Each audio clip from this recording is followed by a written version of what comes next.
Hey there, it's Wendy again.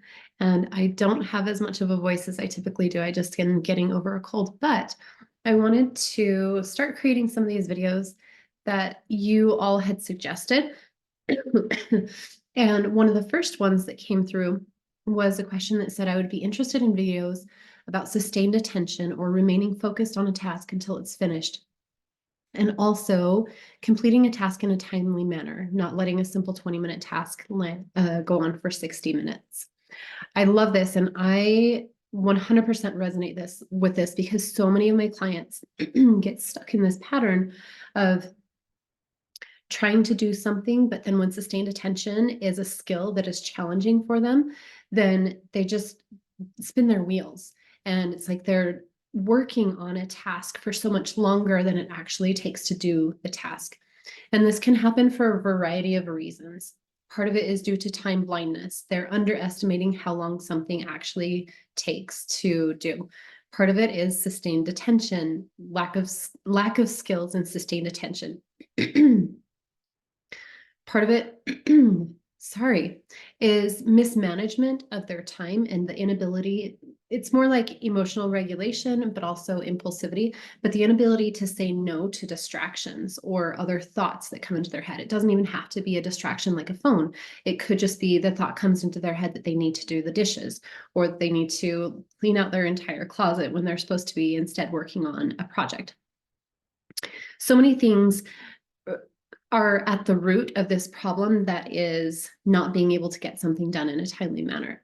So there's a lot of ways to address this. One of my favorite and the go-to strategy that is the most simple, which is not the whole picture, but the most simple one, is to use what's called the Pomodoro method. Many of you have probably already tried this, but the way that I like to do this is I like to tell my clients that this is a way to help them focus their attention just for a short amount of time and then take a break and then come back to it. Of course, there are problems and challenges with coming back from that break because it can be challenging again when sustained attention is a challenge. But if we're talking about short tasks that take 30 minutes or less, this is a really great strategy. And I'll give you another strategy at the end if I have time for something that takes a longer amount of time. So what I do is I usually ask my clients, how long do you think you can focus without losing your attention? Some of them will say, oh, I can focus for like an hour and a half, which that tends to be on the longer side of when they're at their best and they're hyper focused and there's a deadline tomorrow. So we don't want to take their absolute best. What we want to do is take their average. So if there is not a deadline tomorrow, if it's not 11 o'clock at night and you know it's due in the morning, if it's not, if you're not under pressure, how long can you naturally focus without losing attention? Usually it's around 30 minutes. The typical Pomodoro method is working for 25 minutes straight and then taking a 5-minute break. But I like to approach it from the perspective of the individual that I'm working with. And so I ask them, what is your typical time that you like to work? So sometimes they'll say 45 minutes, sometimes they'll say 10 minutes. It really doesn't matter how long it is. Number one, we're putting them in the driver's seat and we're asking them to quantify how much time they can sit down and focus on one task. And whatever that is, we're going to go with it. And then we want them to set a timer. So I'm going to work for X amount of minutes, whatever they've decided. And then they're going to take a break. There are some boundaries that have to happen to make this successful.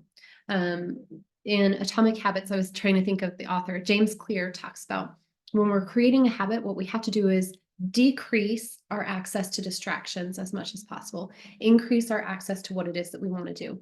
So this decreasing access to distractions is really important for sustained attention.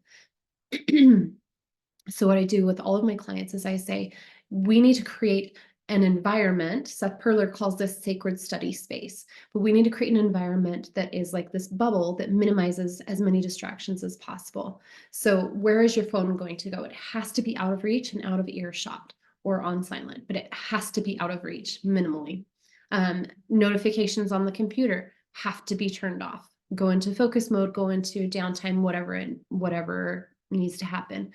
Some of my clients are able to go so far as creating a profile that's their working profile where they get no distractions.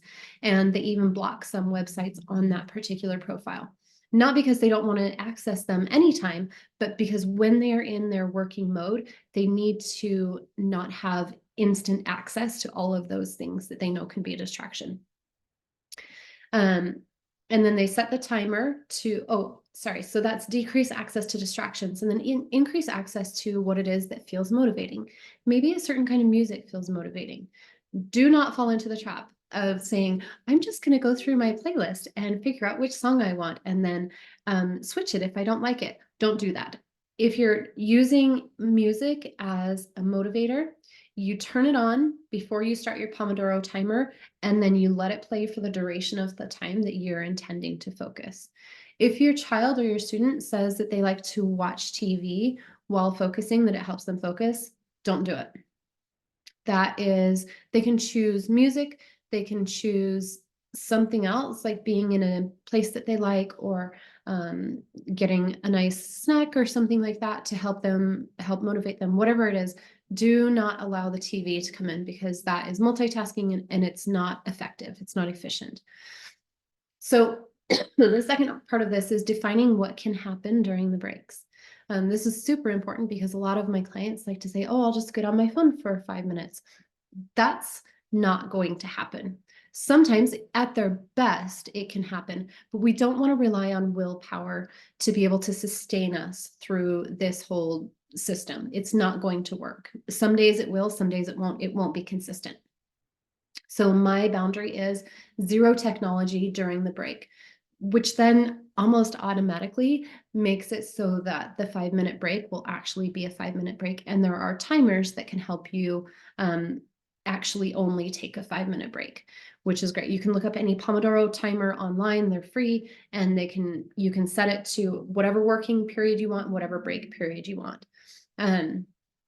So that's the first way of getting through short things. And that can be really helpful so that instead of trying to force yourself to work for a longer amount of time than your brain is naturally able to, you're able to see yourself being consistent with a shorter amount of time. And then you come back and you take another short Pomodoro work period. So many of my clients do this. My adults do this. My college students do this. My middle school clients do this. My high school clients do this. It really is powerful when it's used with the boundaries that I just suggested. Some of my clients will say that they don't like to take a break before they're finished with a project. And so it's better for them to finish the assignment or the project that they're working on and then take a 5-minute break. That's okay, as long as it's probably not exceeding like an hour. There are very, very, very few of my clients who can continually sustain their attention for more than an hour. And if they do that, then usually they're burning out faster. So I don't usually like to encourage that, but if they feel like, so one of my clients said that if he's writing a paper, for example, he likes to give himself an hour to an hour and a half of his work time and then take his Pomodoro break for like 15 minutes. Because if he goes 25 minutes and 5 minutes, then he loses his train of thought and he feels like he has to kind of like backpedal. And he doesn't like that. So for papers, he has a longer Pomodoro time. So that hopefully is helpful for you. The other piece of this is if you're, sorry, I'm a mess right now, guys. My lip is peeling, I've been sick, but I wanted to get this video out for you. If you're working on something that is a longer task, you can do short Pomodoro breaks over a longer period of time, and that can be great. One huge piece of success for this is knowing what to do with the ideas that come into your head while you're trying to work. So creating a list, I mean, I have my Actionize It planner, of course, but having a space to write something down when it comes into your head so that you don't have to act on it will help you or your student to be able to actually complete the task that they intend to complete without just following their thoughts everywhere they go. This is a skill, remember, of sustained attention. Naturally, the ADHD brain is bouncing from one idea to the next and following the dopamine that encourages motivation with each new thought. And so they're used to just bouncing, bouncing, bouncing, bouncing. To be able to create manage this skill or develop this skill of sustained attention really requires a lot of effort and knowing what to do with all those bouncing thoughts and knowing how to train yourself to work without all these fun little dopamine hits, but to sustain that attention and stay in that one task. It is a skill and it does develop over time with constant encouragement, support, and accountability. So hopefully that's helpful.